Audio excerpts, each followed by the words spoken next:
আজ আমি কচুর শাক রান্না করব ছোলা দিয়ে।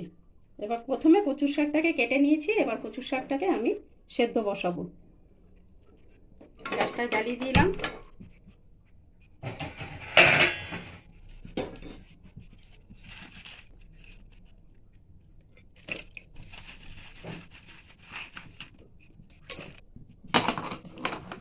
কচুটা এবার দুটো সিটি দিলে সেদ্ধ হয়ে যাবে। ছোলার ডালটা আমি ভিজিয়ে রেখেছি, এটাকে বেটে কচুর সঙ্গে মিক্সড করব। আর ছোলা ভিজিয়ে রেখেছি, এটা আমি কচুতে দেব। আমার কচুটা সেদ্ধ হয়ে গেছে।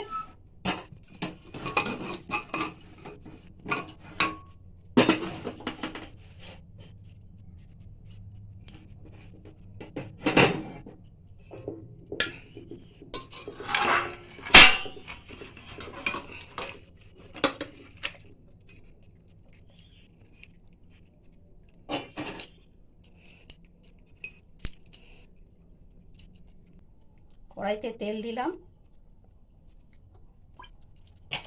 আমি ডালটা যে বেটে রেখেছিলাম, এই যে ডালটা বেটে রেখেছিলাম, ডালটা আর এখানে একটু নারকেল বেটে রেখেছি।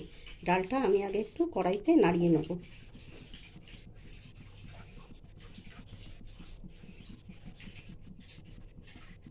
তেলটা গরম হচ্ছে, তেলটা আমার গরম হয়ে গেছে।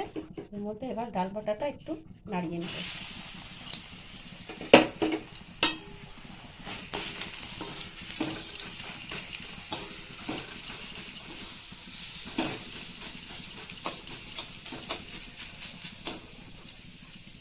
বাটার সময় আমি নুন হলুদ দিইনি, এখন একটু নুন হলুদ দিয়ে দিচ্ছি।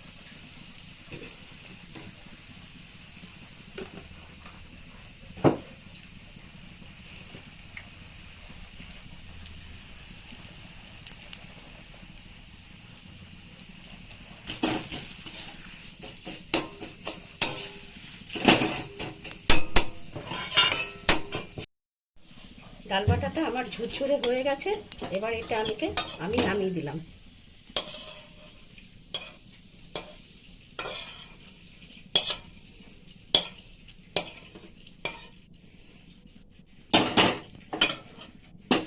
সরষের তেল দিলাম।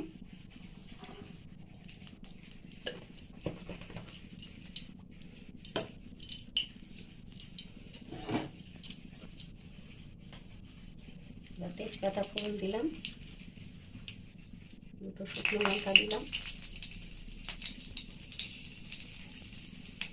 একটু কালো জিরে ফোড়ন দিয়ে দিলাম।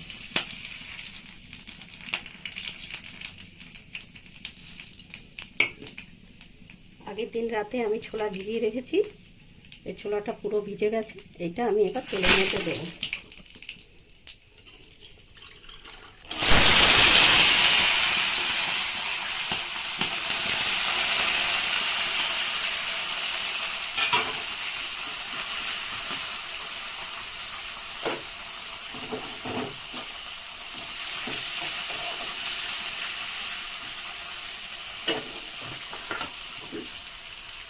এবার আমি ছোলাটার ওপরেই কচুটা দিয়ে দিলাম, সেদ্ধ কচুটা দিয়ে দিলাম।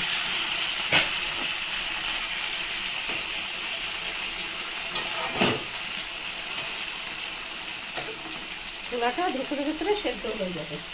একটু নুন দেবো,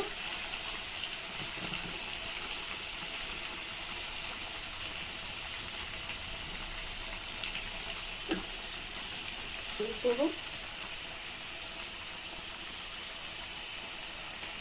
একটু হলুদ দিলাম, আর একটু দিলাম।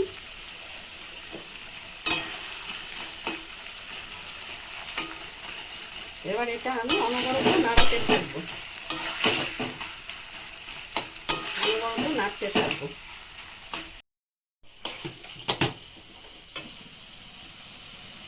এতে আমি নারকেল বাটাটা দিয়ে দিলাম।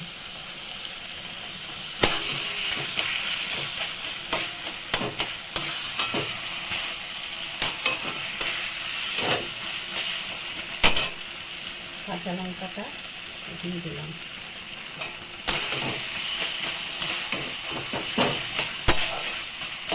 ছোলার ডালটা যেহেতু ভাজা আছে আগের থেকে, সেজন্য এটা আমি একটু পরে দেবো।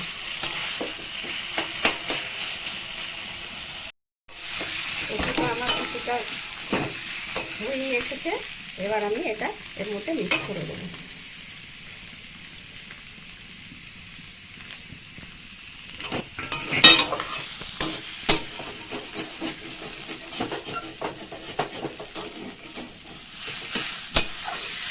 ঠিক আছে,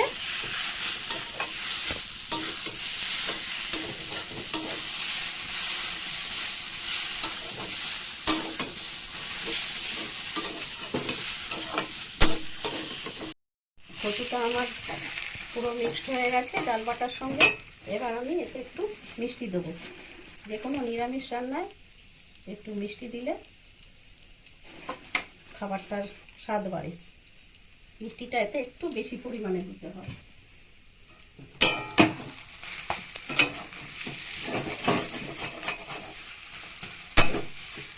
আমার কচু রান্না কমপ্লিট, কচুর শাক রান্নাটা কমপ্লিট। এবার আমি এটা ঢেলে ফেলবো। কচুর শাকটা আমি ছোলার ডাল বেটে এবং গোটা ছোলা দিয়ে রান্না করেছি। এমনভাবে বানিয়ে খেয়ে কমেন্ট বক্সে জানান কেমন লাগলো রেসিপিটা। ভিডিওটি যদি ভালো লাগে লাইক এবং শেয়ার করবেন এবং চ্যানেলটিকে সাবস্ক্রাইব করে দেবেন। ধন্যবাদ।